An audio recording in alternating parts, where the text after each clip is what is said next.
Here's the thing. Nobody tells you when you buy a kayak fish finder combo.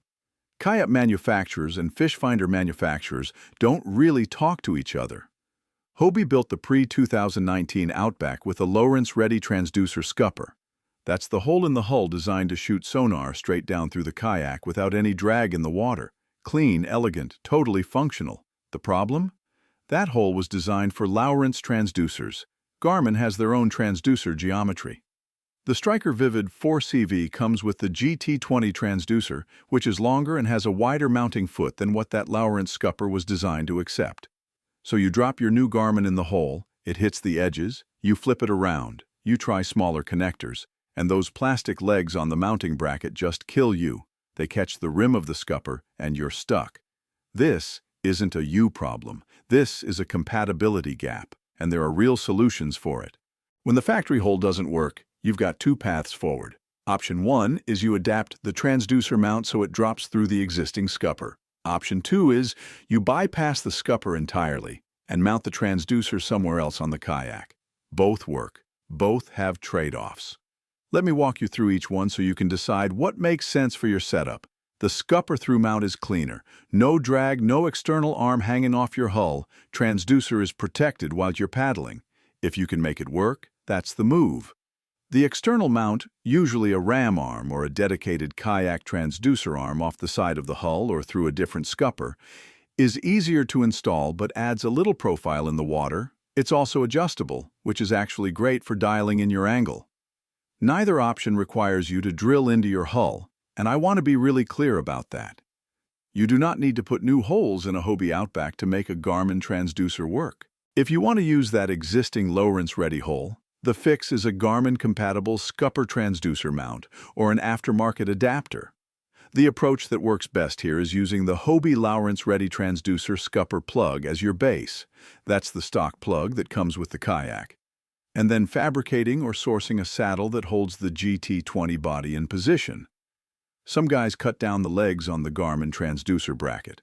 I'm not going to tell you to do that because those legs are part of what keeps the transducer from rotating. But what you can do is remove the transducer from the bracket entirely and use a third-party mount that was actually designed for this job. Rail Blaza makes a transducer arm. Yak Attack makes the Trax transducer arm system. These are purpose-built for kayak anglers running modern transducers through non-matching scupper formats.